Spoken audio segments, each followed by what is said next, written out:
Hey Gophers, I'm Kaylie Sirovy, your host from the Minnesota Daily, and you're tuning into In the Know. But today we're doing something a little bit different. I'm hanging out at the Jane Sage Cowles Stadium, the home of our Golden Gopher softball team. You might have seen her name around campus before, but do you know the amazing story behind her? With women's sports finally getting the recognition they deserve, everybody watches women's sports, I thought it would be a great time to dive into her legacy and learn a little bit more about the women's sports scene here on campus. So let's check out who she is and why her story and contribution matters.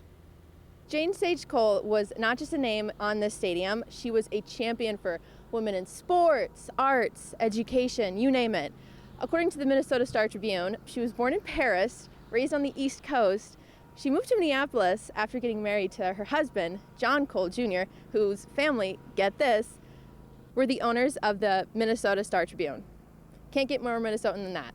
With a strong background in dance that carried throughout her life, she studied at the School of American Ballet and even performed on Broadway.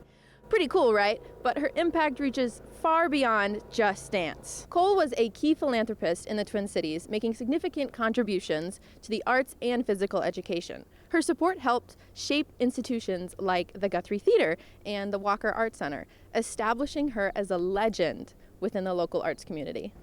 In 1997, Jane teamed up with her family to launch what would become the National Pro Fast Pitch League, making her a key player in the development of professional women's fast pitch softball, according to the Gophers athletic website.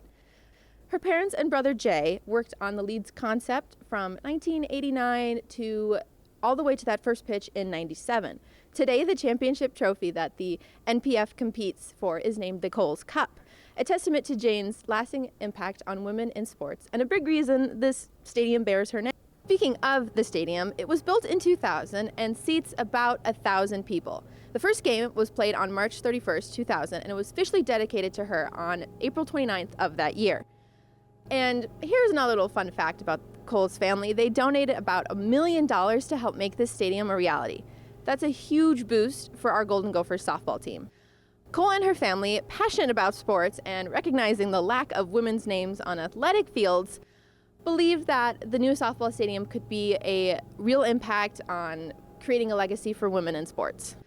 Because of her dedication, Jane received numerous accolades within her life, including the Sally Award from the Ordway Center, according to MinnPost. Her influence continues to inspire a new generation of artists, athletes, advocates for equality.